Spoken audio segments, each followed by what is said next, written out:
આજે આપણે ઘઉંના લોટની હેલ્ધી અને ફરસી ખારી બનાવીશું, જે તમે બાળકોને લંચ બોક્સમાં કે પછી સવારે નાસ્તામાં ખાઈ શકશો. તો ઘઉંના લોટની ખારી બનાવવા માટે સૌપ્રથમ 2 કપ જેટલો ઘઉંનો રોટલીનો લોટ લેવાનો છે. માપ માટે તમે કોઈપણ વાસણ સેટ કરી શકો છો. હવે એમાં સ્વાદ પ્રમાણે અથવા 1 ચમચી જેટલું નમક એડ કરીશું અને મોણ માટે 2 ચમચી જેટલું તેલ એડ કરીશું. અહીં તમારે મુઠ્ઠીભર મોણ એડ કરવાની જરૂર નથી. 300 ગ્રામ જેટલા લોટમાં માત્ર 2 ચમચી જ ઓઇલ એડ કરવાનું છે. હવે ઓઇલને લોટ સાથે બરાબર મિક્સ કરી દઈએ.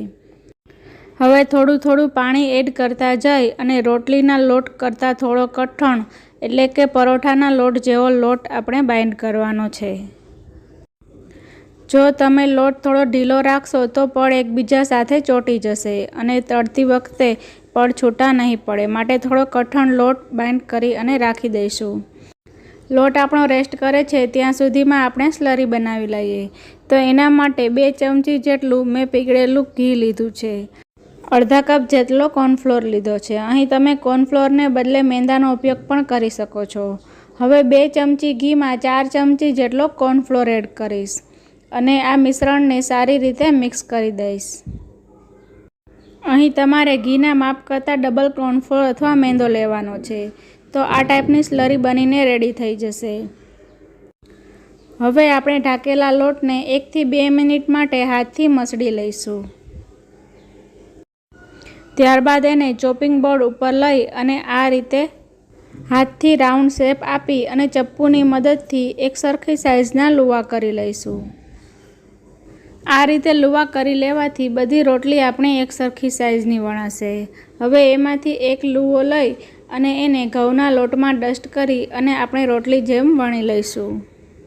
લોટ આપણે થોડો કઠણ રાખ્યો છે માટે વણાતા થોડી વાર લાગશે અને આપણે રેગ્યુલર રોટલી કરતાં પણ થોડી પાતળી એવી રોટલી અહીં વણવાની છે. પહેલાં આપણે બધા લુવામાંથી રોટલી વણી લઈશું. 2 કપ જેટલા ઘઉંના લોટમાંથી લગભગ 8 જેટલી પાતળી રોટલી વણાઈને તૈયાર થશે. તો મેં અહીં 4 રોટલીના 2 સેટ કરી લીધા છે. એમાંથી પહેલી રોટલી આપણે પાટલા ઉપર લઈ લઈશું. હવે એમાં આપણે જે કોર્નફ્લોર અને ઘીનું મિશ્રણ બનાવ્યું છે તે 1 ચમચી જેટલું એડ કરીશું અને હાથની મદદથી સારી રીતે એને ફેલાવી દઈશું. આ પ્રોસેસ હાથથી કરશું જેથી તે બધી કોર્નર ઉપર સારી રીતે ફેલાઈ જાય. ઉપરથી થોડો કોર્નફ્લોર ડસ્ટ કરશું અને બીજી રોટલી મૂકી દઈશું. હવે બીજી રોટલી ઉપર પણ 1 ચમચી જેટલું મિશ્રણ એડ કરી અને હાથથી ફેલાવી ઉપરથી કોર્નફ્લોર છાંટી દઈશું. આ પ્રોસેસ તમારે 4 રોટલી માટે કરવાની છે. ફ્રેન્ડ્સ, જો તમે મારી બાળકોના લંચ બોક્સ માટે કે નાસ્તા માટેની રેસીપીના વિડીયો ના જોયા હોય તો એની લિંક મેં ડિસ્ક્રિપ્શન બોક્સમાં અથવા આ વિડીયોના એન્ડમાં તમને મળી જશે. તો ચેનલને જરૂરથી સબસ્ક્રાઈબ કરો જેથી તમને મારા દરેક નવા વિડીયોની નોટિફિકેશન ફ્રીમાં મળી શકશે. હવે ખાસ આ રોટલીને કેવી રીતે વાળવી એ જ જોવાનું છે. તો પહેલાં બંને સાઈડથી આપણે રોટલીને વચ્ચે સુધી ફોલ્ડ કરી લઈશું. ત્યારબાદ બાકીની 2 સાઈડ પણ એકબીજા સાથે ટચ થઈ જાય ત્યાં સુધી આપણે ફોલ્ડ કરી લઈશું અને બંનેને જોઈન્ટ કરી દઈશું. એટલે આપણી ખારી ફ્રાય કરતા સમયે ખુલે નહીં. હવે થોડા લોટને ડસ્ટ કરી અને હળવા હાથે વેલણથી આપણે થોડું વણી લઈશું. અહીં વધારે વણવાની જરૂર નથી. માત્ર 3 થી 4 વેલણ ફળે ત્યાં સુધી એને વણી લઈશું.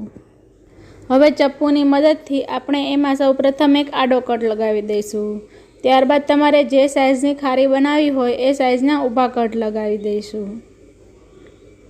તો તમે જોઈ શકો છો કે અહીં બધા લેયર આમાં દેખાય છે. જ્યારે આપણે ખારીને ફોલ્ડ કરતા હતા ત્યારે મેં તેલ ગરમ કરવા રાખી દીધું હતું. તેલ મીડિયમ ગરમ થાય ત્યારબાદ આપણે એમાં એક પછી એક એમ હળવા હાથે ખારી એડ કરી દઈશું અને મીડિયમ ગેસની ફ્લેમ પર ખારીને ટચ કર્યા વગર 2 મિનિટ માટે એને ફ્રાય થવા દઈશું. અહીં ખાસ ગેસની ફ્લેમ મીડિયમ રાખવાની છે. જો તમે હાઈ ફ્લેમ રાખશો તો ખારી બહારથી તો ગોલ્ડન બ્રાઉન થઈ જશે પણ અંદર કાચી રહેશે અને એક પણ લેયર છૂટા નહીં પડે. માટે 2 મિનિટ પછી આપણે ખારીને પલટાવી લઈશું. હજી મીડિયમ ગેસની ફ્લેમ પર 2 થી 3 મિનિટ માટે એને ફ્રાય થવા દઈશું.